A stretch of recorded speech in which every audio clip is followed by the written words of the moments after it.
Olá, mulher de Deus, tudo bem com você? Espero que você esteja muito bem. Estou aqui mais uma vez nesse vídeo. Se você não me conhece, eu sou a Rose Gomes e vim trazer mais uma palavra aí, a qual o Espírito Santo trouxe ao meu coração.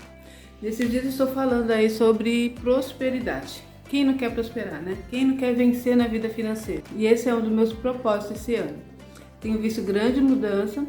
Deus tem aberto muito a minha visão acerca disso, pois durante muitos anos fui roubada. Muitos anos acreditei que a vontade de Deus não era nos fazer ricos, nos fazer prósperos. Muitos anos acreditei que a vontade de Deus era que nós fôssemos pobres, né? Cresci com aquela ideia de que quanto mais humilde fôssemos, mais perto do Pai estaríamos. Mas a humildade que o nosso Deus nos ensina não é acerca da vida financeira. Ser humilde, mesmo você sendo rico, mesmo você tendo milhões, você é aquela pessoa simples, capaz de ajudar o próximo, capaz de se colocar no lugar do outro, independente do seu valor financeiro, independente do valor que você tem na conta do banco. E também a humildade trata de uma pessoa que de repente sempre foi muito pobre, né? Teve muita dificuldade na vida e um dia Deus prosperou e a pessoa continuou da mesma forma. Isso é ser humilde. Mas na minha concepção, no meio que eu vivi, ser humilde era ser pobre. Quanto mais pobre nós fôssemos, melhor era. Interessante que nós temos como base até mesmo o nascimento de Jesus Cristo. Eu cresci ali com uma ideia de tadinho de Jesus. Ele nasceu numa estribaria, né? Numa manjedoura. Ele, tadinho, não tinha roupa, era pobrezinho. Mas essa não foi a ideia. Na verdade, estava tendo ali um censo. Então os pais teriam que ir ao local onde eles nasceram, que seria em Belém. Então, nessa ida dos pais, Maria já prestes a dar à luz, estava indo no caminho, e quando chegou ali, não tinha hotéis, né? Trazendo para os nossos dias de hoje. Não tinha hotéis, estava tudo lotado. E o local que eles encontraram foi essa manjedoura. Então, por isso Jesus nasceu naquele lugar. Claro que tudo isso tem a mão de Deus. O rei nasce numa situação que, como sempre, né? contradiz aquilo que seria o óbvio, né? Se um rei está nascendo, como que é o nascimento de um rei? Como é o nascimento de um príncipe? Nós que vivemos hoje nessa terra, né, onde o dinheiro é que comanda. Se é o nascimento de um rei, de um príncipe, ele vai nascer com todas as regalias de um rei, regalia de um príncipe, né? Com coroa, com cetros de ouro, com diamantes, com joias, né? Com riquezas, com palácios, né? É assim que vai nascer um rei. E então vem sempre como a maneira que o nosso Deus trabalha é totalmente diferente.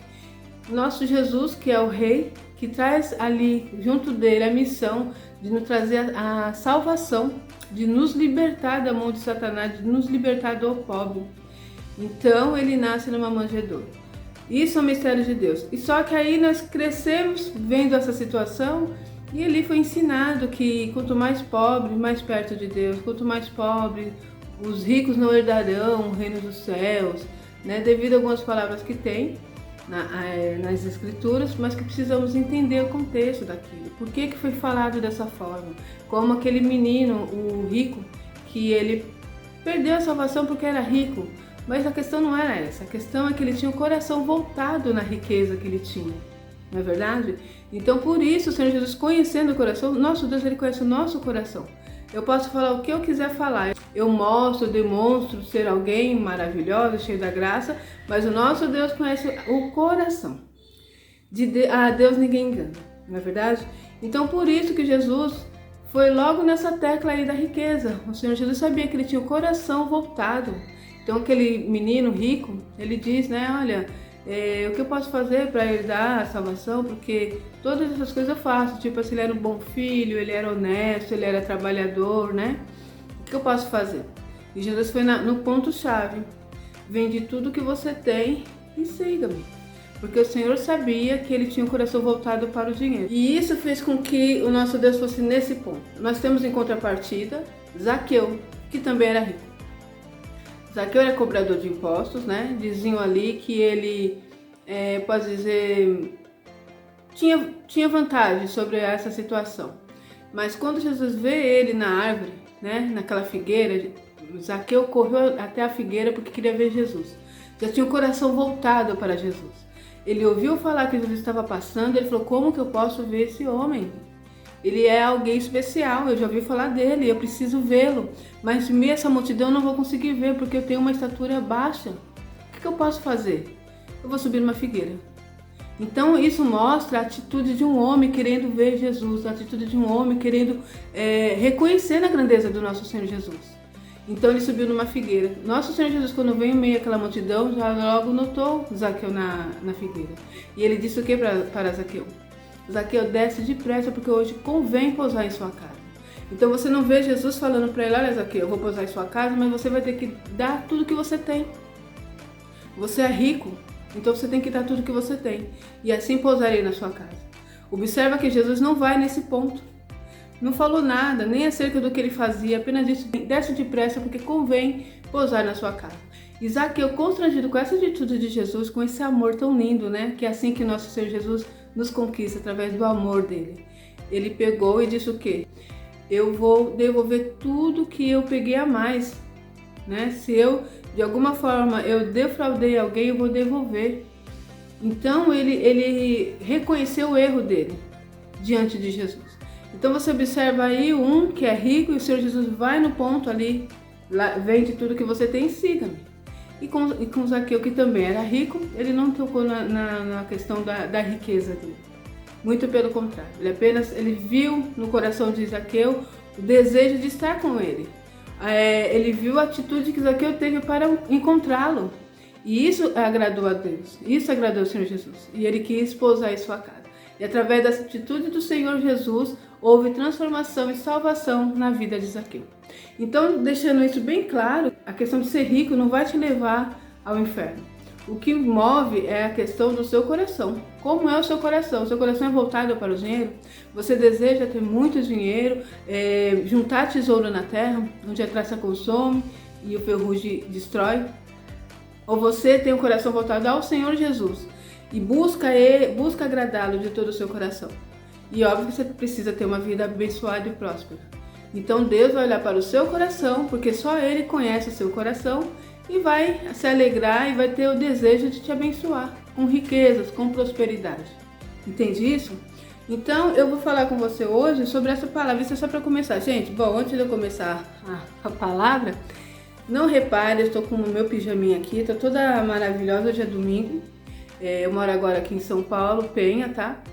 E aqui tá frio, tá um domingo gostoso, sabe? Uma tardezinha assim clarinha, mas tá um friozinho. Então tomei aquele banho, coloquei meu pijama e falei, eu vou gravar um vídeo.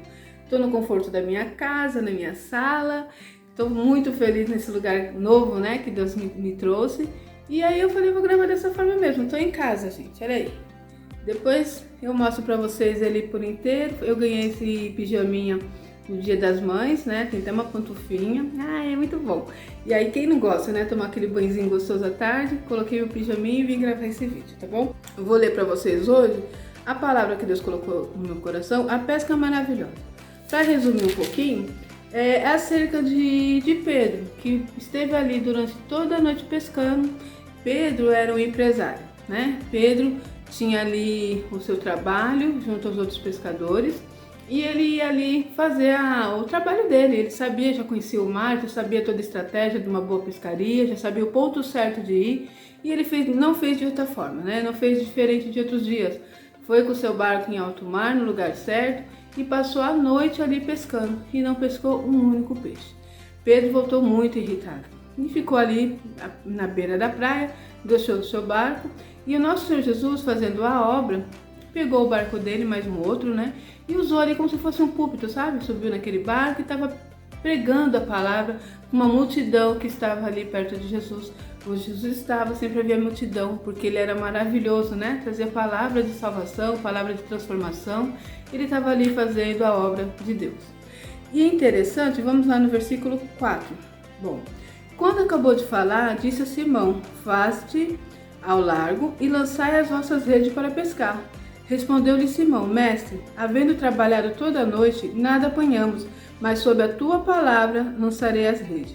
Isto fazendo, apanharam grande quantidade de peixes e rompiam-se as redes. Então fizeram sinais aos companheiros do outro barco para que fosse ajudá-los, e foram encher ambos os barcos, a ponto de quase ir a pique. Vendo isso, Simão Pedro prostrou-se aos pés de Jesus, dizendo: Senhor, retira-te de mim, porque sou pecador. Pois à vista da pesca que fizeram, a admiração se apoderou dele e de todos os seus companheiros, bem como de Tiago e João, filho de Zebedeu, que eram seus sócios. Disse Jesus a Simão: Não temas, doravante serás pescador de homens. E arrastando eles os barcos sobre a praia, deixando tudo, o seguiram. Glória a Deus por essa palavra. Essa palavra tem grande ensinamento. Uma delas é que Pedro era empresário. Uma delas é que Pedro tinha sócio, né? Que trabalhava junto com ele nessa pescaria. Interessante que Pedro foi obediente ao que o nosso Jesus falou. Então há vários ensinos nessa palavra. Uma delas é que realmente não é pecado. Ele tinha uma boa condição, né? Ele era empresário. Ele trabalhava para ele e ele sabia como fazer para alcançar ali a provisão, para alcançar a bênção dele do dia, né? O trabalho, ele fazia aquele esforço, ele tinha aquela recompensa do seu trabalho. Ele não conseguiu pescar nada, mas sobre o que Jesus falou, ele obedeceu e foi lá novamente e jogou as redes. E nisso que ele joga a rede, ele pescou tantos peixes que ele chamou outros barcos para ajudá-lo. Então, dividindo ali a bênção, né? Aquela multiplicação que o Senhor Jesus fez. E por que eu estou trazendo essa palavra? Eu estava meditando na palavra de Jesus e observei que Deus, por exemplo, com Abraão, com Isaac, com Jacó, com Davi, ele prosperava, né? O caminho deles, eles davam riqueza. E eu fiquei pensando assim, na vinda de Jesus, Jesus focou muito na salvação, na transformação de vidas, na saúde, né? Trazendo curas milagrosas. Aí eu pensei assim, parece que na questão financeira o Senhor Jesus não focou muito, mas se você observar, sim, Jesus tratou de todas as áreas. Uma dessa passagem nos prova isso. Ele está tratando ali com um empresário, Pedro, e ele faz ali a multiplicação. E em outras passagens você vai ver Jesus fazendo a multiplicação de peixe, multiplicação de pães, né? Prosperidade, provisão. Então o nosso Jesus vem fazer um trabalho do Pai que é de provisão, que é de transformação, que é de restauração, que é de prosperidade. Então não é pecado sermos prósperos, não é pecado buscarmos a riqueza, o atendimento na nossa necessidade financeira. Então isso nos trava, porque como nós crescemos e ouvimos dizer que é mais fácil entrar um camelo pelo fundo da agulha e é mais fácil o camelo entrar pela agulha do que alguma coisa assim, gente. Então vamos lá, deixa eu falar para vocês direitinho. Fui pesquisar aqui, tá? O Google nessa hora é muito bom, vamos lá. É mais fácil um camelo entrar pelo buraco de uma agulha do que um rico entrar no reino de Deus. Então nós ouvimos essa palavra, e essa palavra está falando a questão do que eu havia falado lá no início. Quando o rico, ele tem o seu coração voltado para a riqueza, né? Voltado para o dinheiro, para o tesouro dessa terra. E ele não quer saber das coisas de Deus. O que nos diz a palavra do Senhor em Mateus 6, versículo 33? Buscai primeiro o reino dos céus e a sua justiça, e as demais coisas serão acrescentadas. Então esse é o segredo. Nós temos que buscar em primeiro lugar as coisas de Deus. Em primeiro lugar as coisas de Deus. Buscar de todo o coração. Adorar em espírito e em verdade. Colocá-lo na nossa frente em tudo que nós formos fazer. Tudo que nós formos fazer sem exceção nenhuma. E então o Senhor vai acrescentar as demais coisas. E as demais coisas é vida financeira, é vida sentimental, é a nossa saúde. Entende isso? Então hoje eu estou falando sobre a vida financeira. Não é pecado. O que é pecado? É quando eu coloco em primeiro lugar as coisas terrenas, as coisas terrestres dessa vida. Então nós ouvimos algumas pessoas nos ensinar também, não busca essas coisas da terra, porque tudo isso vai ficar aí. Mas gente, nós estamos aqui na terra. Nós somos corpo, alma e espírito. O nosso espírito deseja e precisa das coisas espirituais. Precisa das coisas de Deus, precisa buscar a palavra, precisa ler, precisa orar, precisa jejuar, precisa buscar as coisas de Deus. A nossa carne precisa das coisas terrestres. Nós precisamos se alimentar, nós precisamos cuidar da nossa saúde, nós precisamos morar em um local, né? Ter a nossa casa, ter roupa, ter sapato. Nós precisamos suprir a necessidade da nossa casa. E isso é suprido com dinheiro. E isso é suprido com as coisas dessa terra. Então nós não podemos ser hipócritas, nós não podemos pegar e ser aquela pessoa fechada. Então o que acontece? Por que nós não vivemos o milagre de Deus? Por que nós não crescemos na nossa vida financeira? Porque estamos presos a coisas que nos ensinaram no nosso passado. Eu falo isso de mim, eu acredito que você que está do outro lado, Deus quer falar com você a respeito disso também. Então você de repente cresceu ouvindo essas coisas. Nós aprendemos que ter dinheiro não é bom, porque o dinheiro ele é a causa de todo o mal. Sim, gente, é verdade, mas como que você está olhando para isso? Então nós precisamos ter sabedoria. Pedir a Deus sabedoria. Você me dá sabedoria, Senhor. Abre a minha visão. Eu quero crescer. Você vê aqui que Pedro era um empresário. De repente você está do outro lado e tem desejo de ser um empresário. Tem desejo de abrir o seu próprio negócio. Tem um talento que Deus te deu. Você sabe fazer bolos e doces maravilhosamente, né? As pessoas falam, nossa, que gostoso, que maravilha, foi você que fez. É um talento que você tem. De repente você é uma ótima professora, é uma psicóloga. Meu Deus, é tantas coisas que Deus nos dá e nós precisamos usar isso, o talento que Deus nos deu. Pedro era um empresário, Pedro era um pescador, Pedro era um homem que sabia o que estava fazendo. Ele conhecia o mar como ninguém, ele sabia o ponto estratégico de onde ele ia. Mas observa que ele foi na força do braço dele e passou a noite toda. Então de repente você tem passado por essa situação. Esses dias essa palavra me veio porque eu falei isso para o Senhor. O nosso tempo não é como o tempo de Deus. Então eu havia falado para o Senhor dessa forma, porque alguns anos atrás eu também desejei, eu já tenho uma história aí, eu já abri 2 lojas, né, 2 empresas e não deram certo. Eu tinha vontade de crescer na minha vida financeira desde muito nova. Teve uma época que eu queria fazer o concurso público, comecei a me preparar, mas Deus me deu um novo caminho, Deus me deu uma nova estratégia. Não era esse desejo que eu tinha no meu coração, não era o desejo de Deus naquela época, naquela situação. Então eu entendi o propósito do Senhor. Mas observo também que não tinha sabedoria. Algumas vezes quando eu abri a primeira loja, né, na força do meu braço, sem sabedoria, sem estrutura, quando eu tentei fazer algumas coisas, né, para crescer, só que eu não tinha noção das coisas, eu não sabia que eu tinha que colocar Deus em primeiro lugar, eu não sabia que tem algumas condições para vencermos na vida financeira. No próximo vídeo eu vou falar sobre isso. Então aqui para vocês eu estou trazendo tudo com base na palavra, tá bom? O mundo aí fora tem várias estratégias para você crescer na vida financeira. Eu tenho visto muitas pessoas falar sobre a lei da atração, né? Palavras positivas, essas coisas. Mas eu vou ensinar para vocês aquilo que eu creio. Então eu creio na palavra de Deus. Então eu estou te ensinando conforme a palavra do Senhor. Então eu vou te trazer aí coisas que você deve fazer para que sua vida financeira cresça. E você precisa, nesse primeiro momento, quebrar todo o paradigma que te prende, que não deixa você crescer, que não deixa você prosperar. De repente você é uma mulher de Deus que está aí do outro lado e deseja crescer na vida financeira. Quem não quer ter uma vida próspera, com as contas pagas em dia, com um dinheirinho lá, reserva no banco, acontece uma doença, acontece uma morte na família, acontece uma situação, tem o dinheirinho lá. Eu estou falando de coisas ruins que pode acontecer, porque a palavra do Senhor Jesus nos disse o quê? Que no mundo teríamos aflições, mas era para nós termos bom ânimo, porque ele venceu. Então ele deixou bem claro que nós estamos sujeitos a passar momentos difíceis na terra. Mesmo sendo serva do Senhor, mesmo tendo Deus em nossas vidas, sendo próximo, tendo a graça do Senhor, podemos passar por situações adversas, não é verdade? Mas eu posso trazer para você coisas boas também, que o dinheiro traz. Você pode viajar com seus filhos, você pode suprir a necessidade do seu lar, você pode pagar uma boa escola, uma escola particular para o seu filho, para sua filha. Na verdade, você pode viajar com seu esposo, você pode ajudar uma pessoa que está necessitada, você pode ajudar a obra do Senhor, você pode, de repente, um missionário, alguém que está fazendo a obra, uma ONG que cuida de velhinhos, que cuida de pessoas com câncer, que cuida de tantas coisas, pessoas drogadas. Você pode pegar o seu dinheiro e abençoar. Você não estará guardando o dinheiro onde a traça consome e o ferrugem destrói. Entende isso? Isso é uma dádiva. Por isso que Satanás não quer que o povo de Deus cresça. Por isso que Satanás faz com que nós ficamos estagnados, parados. O povo de Deus, quando a gente observa, é o povo que mais sofre nessa terra, em questão da vida financeira. Você olha pessoas e homens de Deus que você fala, gente, coitado desse homem, coitado dessa mulher, vive na derrota, na destruição, desempregado, na miséria, os filhos tudo mal vestido. Eu não estou generalizando, mas eu cresci vendo isso. Na minha época, quanto mais a pessoa fosse pobre, quanto mais a pessoa sofria, às vezes iam assim, ela é muito sofrida, Deus tem uma obra muito grande na vida dela. Ela é assim porque ela é abençoada. Eu ficava assim, mas como assim, gente? Não conseguia entender aquilo.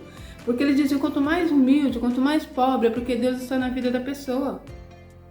Sabe? Eu não estou dizendo que se você for pobre, Deus não é na sua vida. Observe o que eu estou dizendo. Estou dizendo que isso não quer dizer que você precisa ser dessa forma, que precisa estar na miséria para falar que Deus é na sua vida. Muito pelo contrário. Você tem que ter uma vida próspera, porque nós observamos homens e mulheres de Deus do passado que eram abençoados, que eram prósperos. né? Você observa ali, eu estava estudando sobre Abraão, sobre Isaac, né? Abraão falou com Deus que tudo que viesse na mão dele, a 10ª parte ele daria ao Senhor, que é um segredo que vai vir aí no próximo vídeo. Então tem as condições para que você seja abençoado. Davi tinha uma vida próspera, mas para isso ele lutou, ele guerreou, ele estava sempre na guerra e vencia e trazia o despojo, e trazia as riquezas, trazia os animais, os gados, sabe? Mas tudo com luta. Então é dessa forma mesmo, o homem e a mulher de Deus vai fazer a parte dele que convém, que é trabalhar, quer lutar, quer crescer, quer investir, sabe? Mas a parte de Deus é abençoar os seus caminhos, é abrir as portas para você. É trazer aquilo que você não pode fazer, Ele fará. Então, Deus quer mudar a nossa história, tá bom? Vamos crer que é um novo tempo para nós. Eu estou crendo nisso. Eu estou aqui dividindo com você o que eu estou passando. O que Deus tem trazido para mim, o que Ele tem falado comigo, eu estou dividindo com você, mulher que está aí do outro lado. Eu não vou crescer sozinha, eu não vou ser abençoada sozinha. Eu estou dividindo a minha bênção, a minha porção com você. Porque eu creio no novo tempo nas nossas vidas. Eu creio numa nova história para nossas vidas. Pessoas chegarão a Deus através da nossa vida abençoada, da nossa vida próspera, do nosso casamento restaurado, da nossa vida sentimental restaurada, da nossa vida financeira restaurada, da nossa saúde restaurada em nome de Jesus, da nossa vida espiritual que é o principal, em nome de Jesus. E haverá mudança em nossas vidas. Vidas serão transformadas, vidas serão salvas. Vidas chegarão aos pés do Senhor através das nossas vidas. Nós temos que trazer frutos para o Senhor. Porque naquele dia Ele vai cobrar de nós. E nós precisamos mostrar quem é esse Deus grande que nós servimos. Como que eu sirvo um Deus tão grande, o Deus criador dos céus e da terra, o Deus que é dono do ouro e da prata, e vivo uma vida miserável. Vivo sofrendo. Não adianta falar que não, porque eu estou te falando de algo que eu vivi, que eu senti na minha pele. Você está aí, eu precisando do seu filho. Mãe, eu queria comer uma bolacha. Eu não tenho filho. Quando a mamãe recebeu, a mãe dá. Mãe, quando a senhora recebeu, você comprou para mim um pão com mortadela que eu tô com vontade? Sim, minha filha. Quando a mãe receber, a mãe vai comprar. Mãe, tá passando um homem que tá vendendo pão, é R$1. Você compra o pão para mim? Meu filho, a mãe não tem dinheiro hoje. Aí você olhava o meu filho, a criança, com a calça pela canela. Meu Deus, eu preciso comprar uma calça pro meu filho, não tenho dinheiro. O sapatinho. A criança com o dedinho saindo assim, sabe? Da sandalinha para fora, porque o pezinho já estava crescendo, a sandalinha não servia mais, não tinha dinheiro para comprar. Na verdade, levar as crianças para passear num parque, um domingo, levar as crianças no McDonald's, que todos eles gostam disso, né? Eu lembro que algumas vezes eu me esforçava muito e recebia um dinheirinho e falava, dessa vez, esse mês eu vou levar. Eu levava os 3, chegava ali com eles, né? Comprava o lanchinho, que vinha um brinquedinho, nossa. E você, mamãe, não vai? Não, mamãe não quer. É só pra vocês 3 mesmo, mamãe não quer. A mamãe ficava com os olhinhos em cima do alimento, do lanche da criança, esperando que um deles largasse ali a batatinha, um pouquinho do refrigerante pra eu tomar. Mas eu não tô te falando isso pra você ter dó de mim, pra te mostrar que em meio às dificuldades o Senhor cuidou. Mas que eu queria sim, sabe? As crianças cresceram, estão tudo adulto hoje. E teve coisas que eu queria ter feito que eu não pude fazer, porque eu não tive uma vida financeira abençoada. E por que isso? Porque fui roubada, porque eu não sabia. Eu não sabia que eu tinha direito a isso. Eu sendo filha do rei, eu sendo filha do Deus grande, do Deus rico, poderoso, vivia na miséria. E você observa uma coisa, nossa, o vídeo está muito grande, mas eu vou continuar. Você observa uma coisa, o Espírito Santo começou a me despertar sobre isso. Imagina você, mulher, que está aí do outro lado, talvez até um homem que está aí do outro lado ouvindo essa palavra. Você é rico, você tem condições financeiras, você tem dinheiro guardado no banco, você tem bom carro, boa casa. E os seus filhos, você vai deixar morando lá numa casinha simples, passando dificuldade. Você faria isso? Se eu tenho, eu não vou dar o melhor para os meus filhos? E é dessa forma o nosso Deus. A palavra do Senhor diz isso. Você sendo mal, você sabe dar boas coisas ao seu filho, quanto mais o Pai Celestial. Então Satanás faz a gente ficar com a mente fechada, com os olhos fechados, para não entender o direito que nós temos em Cristo Jesus. De sermos prósperos sim na nossa vida financeira, vida espiritual, vida sentimental e na saúde. Seremos 100% em tudo? Não. Estamos vivendo nessa terra. Estamos sujeitos a passar por todas as coisas como qualquer outra criatura. Mas nós temos direito a ser abençoados sim, porque o nosso Jesus é rei, o nosso Deus é rico, nosso Deus é maravilhoso, nosso Deus é grande, nosso Deus é próspero. E isso que está em Deus está em nós. É nosso direito em nome dele. Amém? Então é isso, gente. Eu vou deixar essa palavra para vocês, medite nela. E se você não é inscrito no canal, se inscreva nesse canal, dá um like, porque isso ajuda esse vídeo a chegar a outras mulheres. O objetivo aqui é que mulheres sejam alcançadas, mulheres sejam libertas, mulheres sejam transformadas e que nós vamos dar fruto, vamos multiplicar isso para a honra e glória do nome do Senhor. E quem vai receber toda essa honra e essa glória é o nosso Deus, que é Criador dos céus e da terra. Amém? Então é isso, eu vou ficar por aqui e até o próximo vídeo, se Deus quiser.